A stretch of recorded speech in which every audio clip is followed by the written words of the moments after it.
Hello and good afternoon to everyone that is currently tuned in live with us on another episode of Phillip Trading Podcast. So I'm your host for today and my name is Junior. With me here today is my colleague Liao, a dealer and marketing executive from Phillip Futures. So how are you today, Liao? I'm feeling great today. Thanks for asking.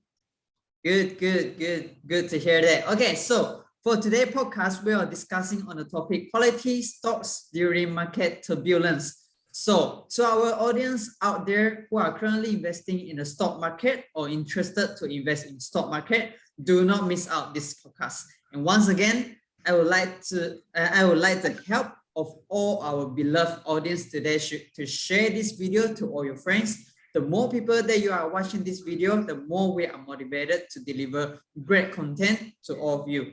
Okay, so without further ado, let's jump into our topic for today, quality stocks during market turbulence. So 2021 has been a turbulence year for the market with the Bursa index on the downtrend from 1,600 level to below 1,500 level due to the political uncertainties and net foreign selling of Malaysian equities. So at the same time, the US market had been on an upward roller coaster ride, where the S&P 500, Dow Jones, Nasdaq had reached multiple new highs, as well as pullbacks. During uncertainty times, investors should not forget to discover quality stocks over a longer time horizon. So Liao, the first question that we want to discuss is what are the main factors that contributing to recent turbulence in the global stocks markets?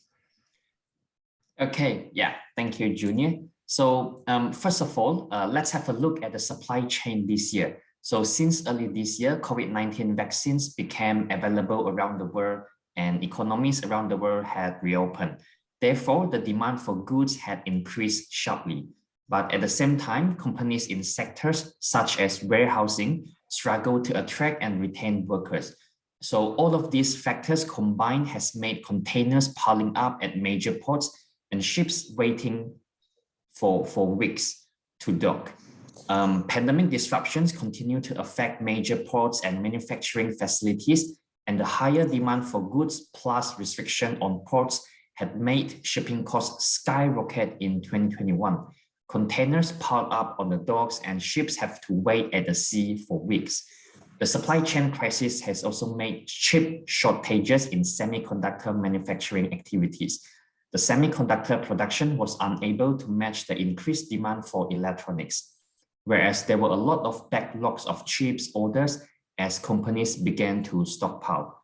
On the other hand, the US Federal Reserve is also the spotlight this year. The markets had been closely watching to Fed's move in bond tapering and rate hike. With the high inflation rate for quite some time, the market concerns the Fed will sway away from its policies and raise interest rates sooner than expected. After several Fed's meetings, the Fed was of the opinion that high inflation was only transitory and did not have a timeline for bond tapering and rate hike. However, after the meeting on 15 December last week, the Federal Reserve announced that they would aggressively unwind bond buying sooner than expected and raise interest rate 3 times in 2022, after recent reports on inflation continue to show a sharp rise in prices. As a result, the Fed's decision this year has made multiple pullbacks as well as new highs in the US markets. Lastly, since late November, the new COVID variant Omicron has continued to cause uncertainties to the world in fears of going back to lockdown. We have seen massive sell-off since then in the US market, dropping few hundred points in a day, whereas for oil prices, it has been impacted by the Omicron fears that it might reduce the demand for oil, as well as demand for airlines. So until we know when we will get rid of this virus and how economies will regain strength, market volatility will be the norm. Yes. Those events that you have just mentioned, certainty, had caused some volatilities in the market. So for our next question that we want to discuss on is what are the upcoming events in 2022 that could affect the investors' portfolio? So the pandemic have been the market's driver for almost 2 years now, and it will continue to affect the market largely in 2022. With the Omicron variant, the impact of it is unknown at the moment, but it will cause uncertainties to the global recovery. The Omicron might continue to make inflation worse because if there's a new wave of infections, it will lead to further labor shortages or stricter social restriction, which could strain the supply chain further. Next would be the withdrawal of major government's fiscal and monetary stimulus. So far, the US Fed has said they will speed up their bond buying program and will raise rate 3 times next year, in which we will see less liquidity in the market. Whereas other central bankers would continue to assess the rapidly evolving economic landscape as inflationary pressures have sharpened the focus on their policies. It can be expected that a central bank would try to avoid unexpected shifts in policy change timing. Investors should face the result of fading fiscal and monetary policy support, and therefore we should see a normalization of the dynamic growth in 2021. Furthermore, we should also keep an eye on the US-China relationship, because the dividing tension between US and China would threaten company profit. As we have seen, there have been multiple Chinese companies being asked to be delisted from the US markets every now and then. Recently, the US had blacklisted a number of Chinese companies, and all of this banning would pose some uncertainties to investors' portfolio who has exposure to the regions. Whereas inside China, under the propaganda of common prosperity, we should continue to see unpredictable government policy making, as what we have seen on the tech sector and tuition firms this year. Lastly, in terms of decarbonization, investors should also keep an eye on it, as higher carbon prices and environmental taxes will increase production costs for industrials. Underinvestment in fossil fuels has contributed to a spike in energy costs that threatens to dampen growth and disrupt output. So energy companies will have to manage their costs of carbon transition. Okay, yeah, there is a lot of very interesting events that are upcoming in 2022. So indeed, investor has to look out for those events. So based on your opinion, what are the criteria to pick quality stocks during the times of uncertainties? So the definition of quality investing is investing based on a set of fundamental criteria that looks for companies with outstanding quality characteristics. So instead of picking between value and growth stocks, investors may want to look at quality stocks. So the first criteria we look at is the financial strength. So for a company with financial strength, they should have recurring revenue and stability. Of course, a good company has a strong balance sheet with high capital and sales profitability and the ability to generate ample cash flows. So they tend to demonstrate positive financial momentum for several years in a row. They also have earnings with operating cash flows exceeding net income, inventories and accounts receivable not growing faster than sales. Preferably, they are also low debt, have a low debt level on their balance sheet. And the next one is market positioning. So with a good market positioning, a company has a strong pricing power. So a quality company should have an economic moat where the company can fence off, can prevent other competitors, and is able to have a leading market position. So the company operates in an industry where certain potential for growth can be seen. And moving on, the business model. The business model of a good company should have a strong growth potential. The quality company business model usually has a growing business model and large capital expenditure, or is an established business model with ample cash flows, attractive dividend yield. They also have competitive advantage, good product portfolio, strong value chain, and wide geographical presence. And in terms of corporate governance, they should have a good management team. In terms of corporate governance, a quality company has a professional management team and has a low turnover rate.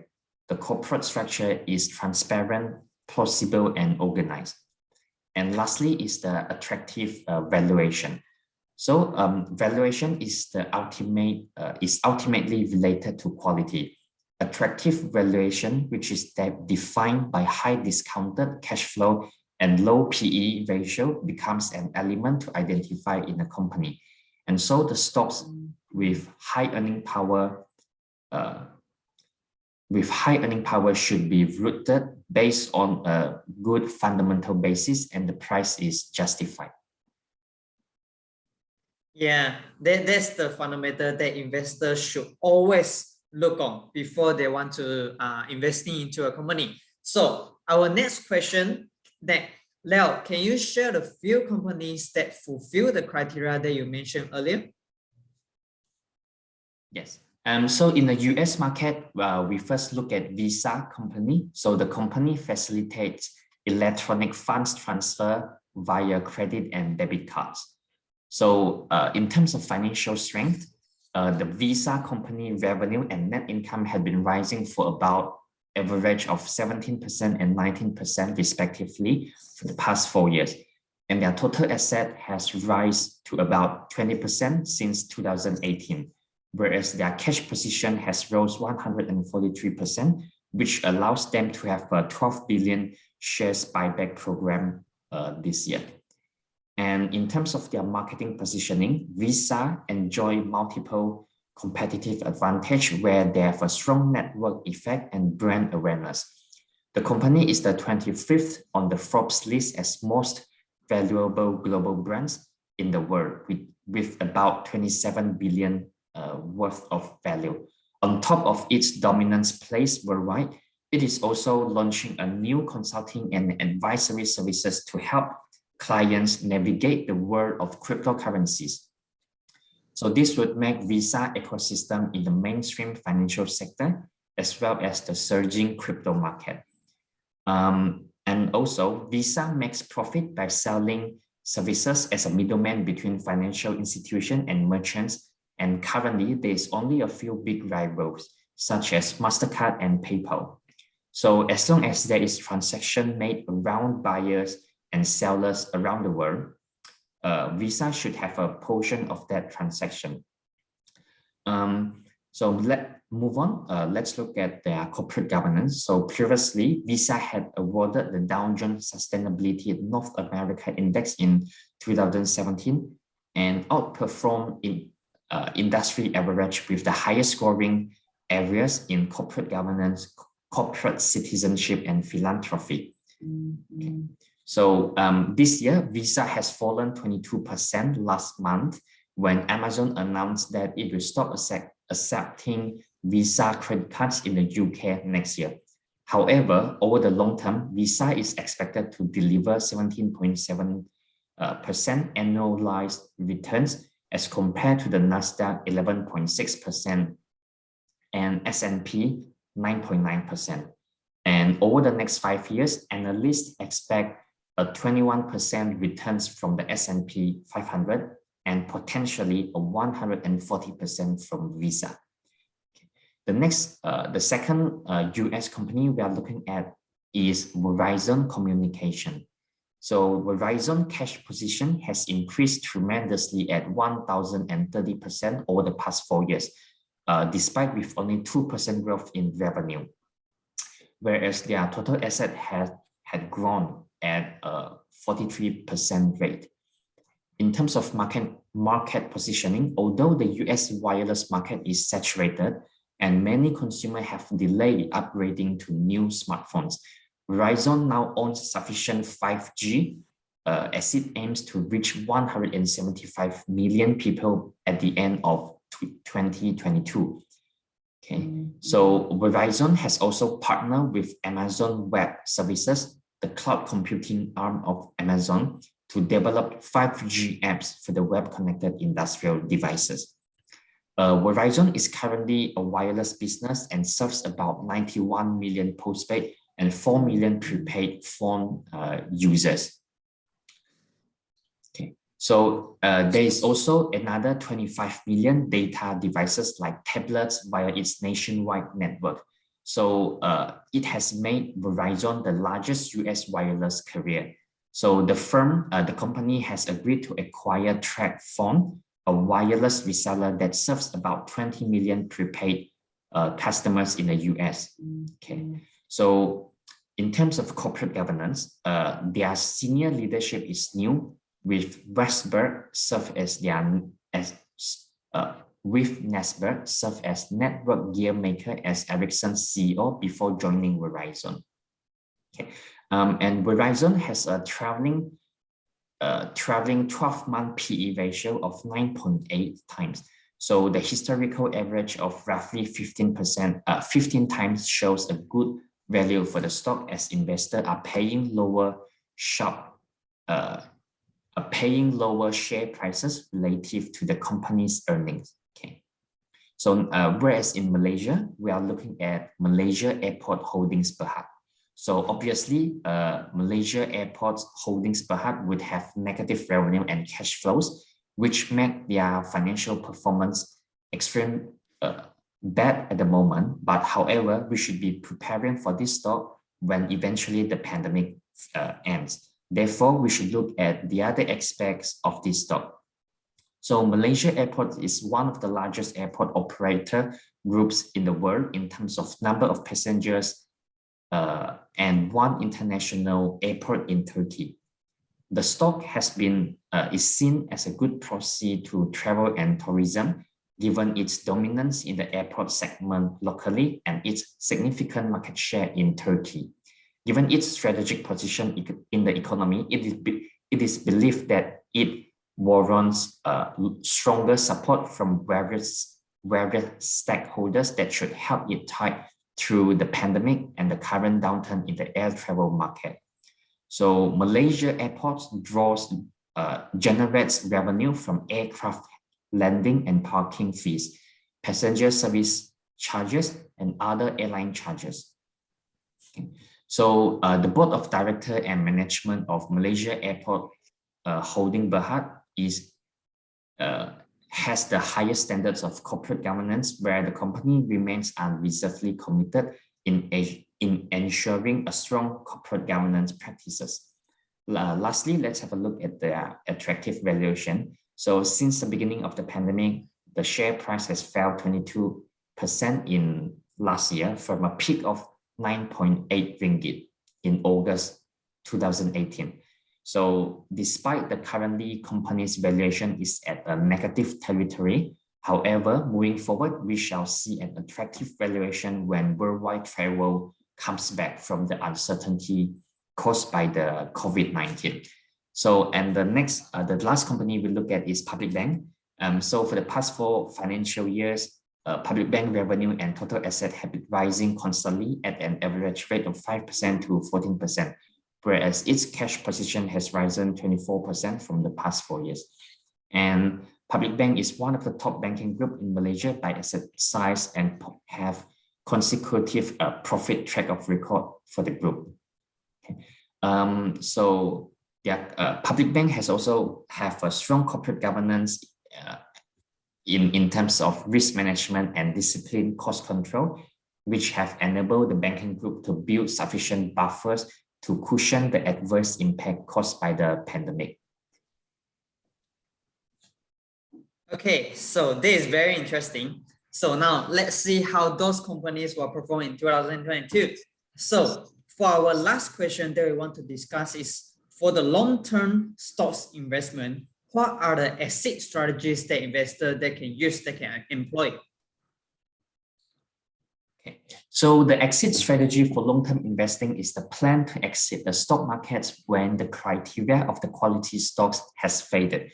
So it can be due to other reasons, such as significant change in the market conditions due to a significant event. So in response to the quality criteria we have mentioned earlier, we should exit a position as soon as we have seen the signs of fading criteria of a quality stock. So for example, there is a symptom of weakness in corporate governance issues, where investor must be especially mindful to keep track of the company's financial health and market position.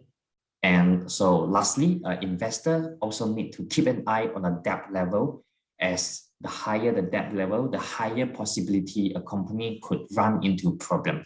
So some of the best long-term wealth creators in the past few years have been those that have either zero or very little debt.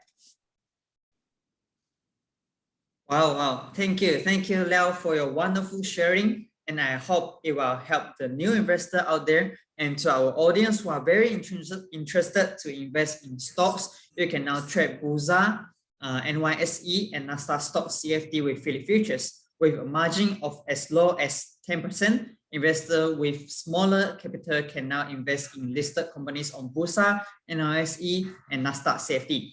So for more details, you can drop us a message on Facebook and our representative will get back to you. And now we have come to an end for today's podcast. If you have any question or any topic that you want us to discuss next week, you can message or you can comment in the comment box below and let us know, and we can discuss in the podcast for next week. And thank you for listening to our podcast, and happy trading for the week. Thank you for your time too, Leo. Thanks, Junior. See you next time. See you next time.